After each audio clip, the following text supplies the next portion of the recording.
as far as just how as a society we view infertility is very interesting. Like in my culture, we see a lot of family members, especially family members of the guy, oftentimes put this pressure on the wife, the partner, the woman, whoever, to produce children.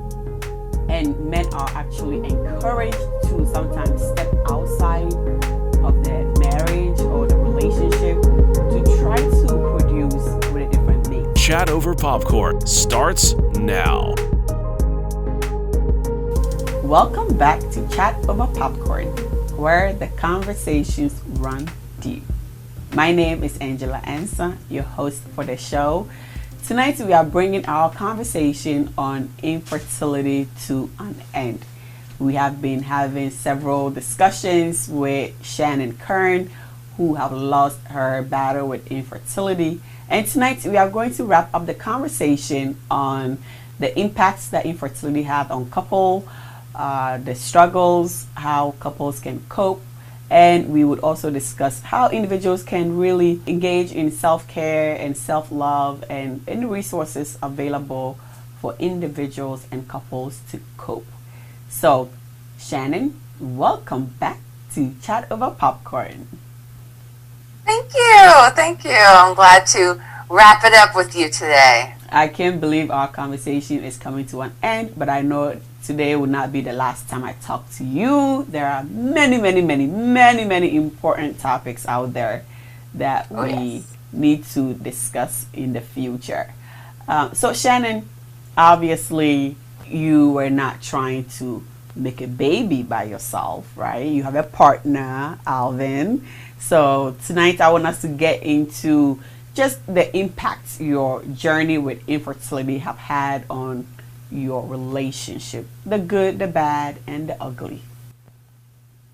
Yeah, it has been a roller coaster, to put it nicely.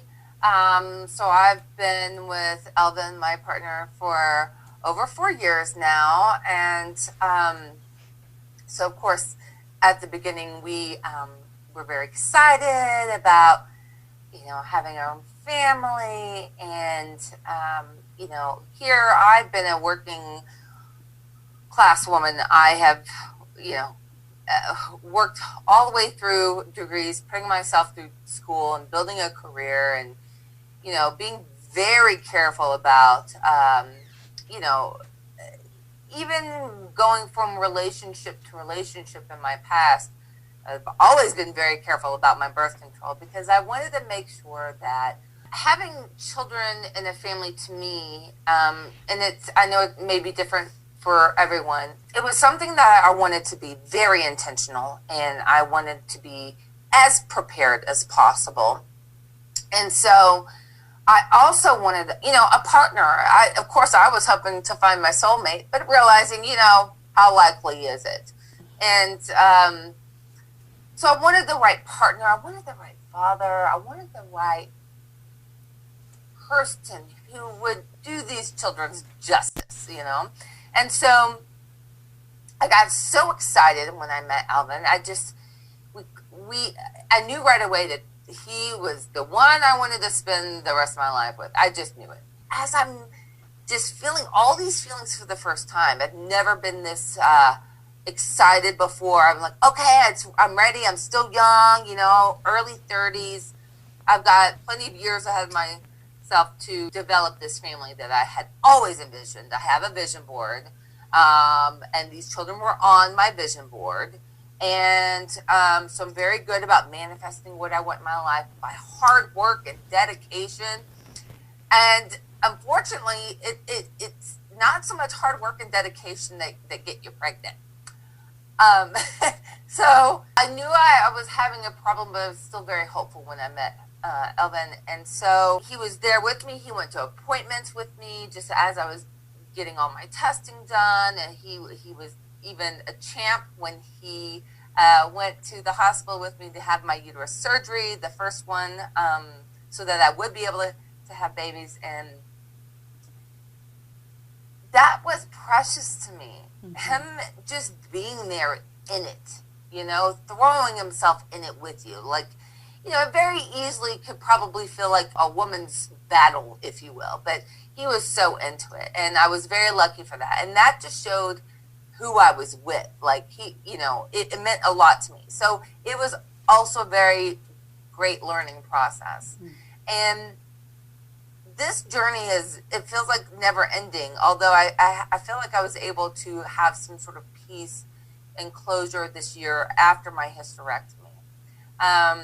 But what I've learned through this with him is that, oh man, it takes so much patience. It takes so much understanding of each other, because, what I had to remind myself is, yeah, I'm going through all this biological stuff and the emotions and then, of course, the pain from the endometriosis. But he was going through his own emotions, too. Right. And I had to remind myself to be very mindful of that, because even though our a unit, we are still sharing our shared experience together, but also having separate experiences.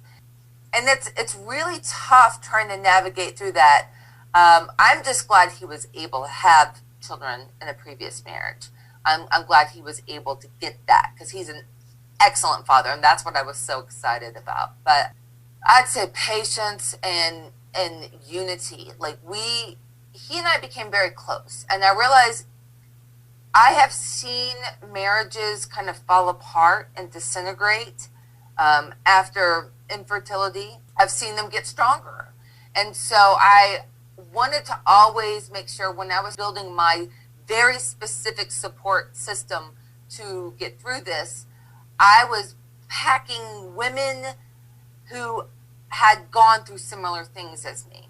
That way I didn't feel alone. And that way I had that to fall on, versus always depending on him to vent to and cry to. Like, I was trying to disperse my crying and my emotions with people that I trusted. So I think that helped us immensely. But it's a lot of hard work and a lot of love and a lot of learning. If you let this be a learning opportunity, you'll learn so much. And that is a part of the journey. Mm-hmm. And how lucky are you to have found Alvin? Sound like he's very understanding, emotionally available, right? That is one of the biggest things that we see men struggle with. And I'll share this with you. You already know I was born in Ghana, so I come with a different set of cultures. And every culture really see infertility in a different way. We see a lot of men not take responsibility sometimes when it comes to infertility. As a society, we typically think it's a woman's problem because it's the woman who carries the child, and so when there is infertility, it is the woman's issue, right? And you and I have talked about how couples need to understand the root cause of the issue, of the problem. And 1/3 of all infertility cases can be attributed to men. So as far as just how, as a society, we view infertility, is very interesting. Like in my culture, we see a lot of family members, especially family members of the guy, oftentimes put this pressure on the wife, the partner, the woman, whoever, to produce children.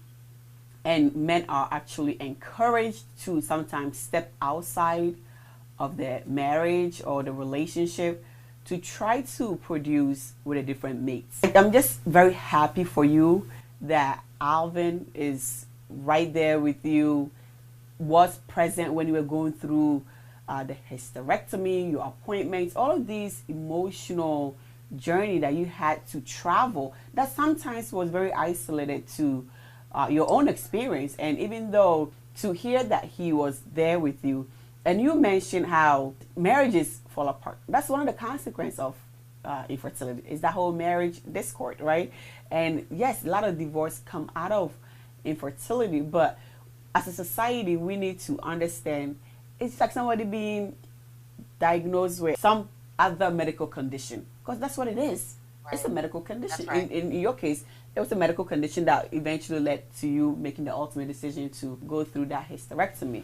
But I think as a society, if we could recognize that it is a medical condition, and when you are with somebody, you are with them as a whole, the good, the bad, and the ugly, we can work through some of these issues and not lead to divorces. So Shannon, now let's talk about how you guys coped with it. You know, it could very easily get out of control and spiral with ruminating in your feelings. You know, I say a little self-pity is healthy, but you don't want to go overboard and just stay there in that place. But that's okay to pamper yourself when you're feeling extra vulnerable and extra sad. Each day is different.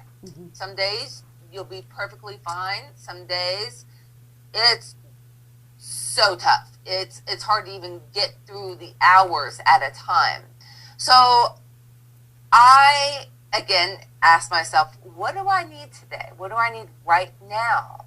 And I listen to myself. And luckily, I've got more interests and more passions that I know what to do with. So I've always got options, right? But it's because I've taken the time to learn what it is that I enjoy doing, what it is that brings me healing, what it is to help me process. You know, it's so important to not suppress what we're feeling, right? It's really important to be able to discuss that in a safe place, whether that's with a good friend or family member that you trust, who is a good listener, who is a good empathizer, who is in it with you.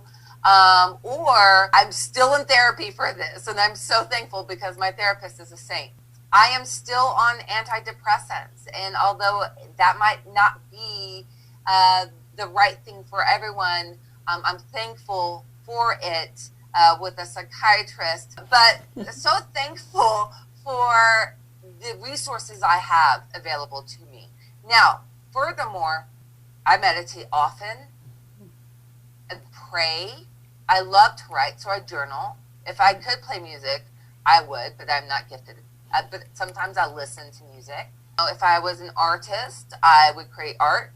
My food is my art, so I love to cook, and I love to play with colors and textures, and I love to eat well. So I love just throwing myself in the kitchen sometimes and just, I don't know who I'm cooking for, but trust me, I always find enough hungry mouths to feed. I've fell in love with gardening this year. My friends were so kind to me after I was recovering from my hysterectomy. And they built me a pergola in my backyard. Like, I'm creating my own safe space and my oasis. And that's a place where we both can go. Elvin and I can enjoy and just be. Sometimes what I've learned is sometimes I just need to be. Sometimes I just need to sit still. Sometimes I just need silence. Sometimes I need to just be near a river, you know. So it really kind of depends on what it is you need. But group therapy helped me quite a bit. Individual therapy has helped me immensely. Of course, he has resources available to him. He uses his fitness, exercise, boxing for his coping, and that works for him. So it really comes down to what works for you and what's healthy, right? We want to make sure we're focusing on healthy behaviors, healthy ways to cope, and healthy ways to be with each other, right? Sometimes maybe we just need to watch a movie and snuggle a little bit. You know, who doesn't love some good old-fashioned snuggling? Or just talking, right? Sometimes we just need to talk it out. But I can tell you, with my whole journey, like, I feel like it's come full circle, even though it still goes forward. I have allowed myself to rebirth. And so I recently posted this Facebook post. There's so much emphasis, again, on women reproducing. And I don't want other women to feel like they're inadequate for not reproducing for whatever reason that may be, whether it's voluntary or involuntary. And so I posted, I may not be able to birth babies, but I can sure birth community projects and organizations. I love that. And that is awesome that you have found what keeps you sane, what helps you get through the day. And I am so thankful that you are vulnerable enough to even share your story. And I'm so thankful that you are on antidepressant, right? Because some people would not even want to seek the medical treatments. They are so afraid of the stigma associated with mental health and all that. But mental health is mental health, meaning being healthy mentally, right?